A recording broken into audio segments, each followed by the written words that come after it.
حضرت علی رضی اللہ تعالی عنہ کا عدل و انصاف کا ایمان افروز واقعہ۔ یہ واقعہ ہے امیر المومنین، شیر خدا، داماد رسول علی ابن ابی طالب رضی اللہ تعالی عنہ کی زندگی کا، جو قیامت تک انصاف کی روشن مثال رہے گا۔ ایک دن حضرت علی رضی اللہ تعالی عنہ کی زرہ، لوہے کی بتر، گم ہو گئی۔ کچھ عرصے بعد آپ رضی اللہ تعالی عنہ نے وہی زرہ ایک یہودی شخص کے پاس دیکھی۔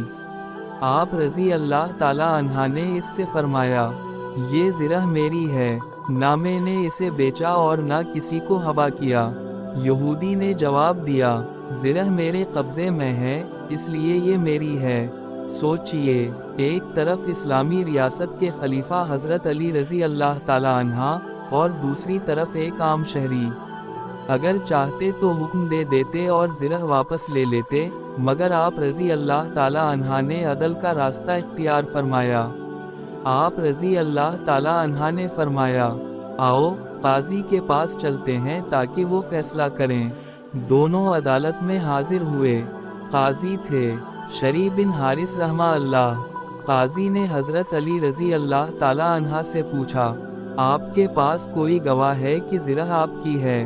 حضرت علی رضی اللہ تعالی عنہ نے اپنے بیٹے حضرت حسن رضی اللہ تعالی عنہ کو بطور گواہ پیش کیا، مگر قاضی نے عرض کیا، بیٹے کی گواہی باپ کے حق میں کافی نہیں سمجھی جائے گی۔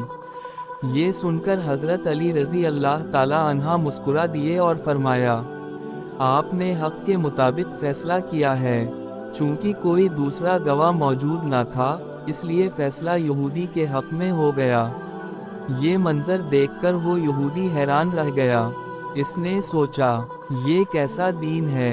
خلیفہ خود عدالت میں کھڑا ہے، قاضی اس کے خلاف فیصلہ دے رہا ہے، اور وہ بغیر ناراض ہوئے اسے قبول بھی کر رہا ہے۔ اسی وقت اس کے دل پر حق کی روشنی پڑی۔ وہ بولا، اے امیر المومنین، زرہ واقعی آپ ہی کی ہے، میں نے اسے راستے سے اٹھایا تھا۔ میں گواہی دیتا ہوں کہ اللہ کے سوا کوئی معبود نہیں اور محمد اللہ کے رسول ہیں۔ یوں حضرت علی رضی اللہ تعالی عنہ کے عدل، صبر اور عظیم کردار نے ایک دل کو اسلام کی روشنی سے منور کر دیا۔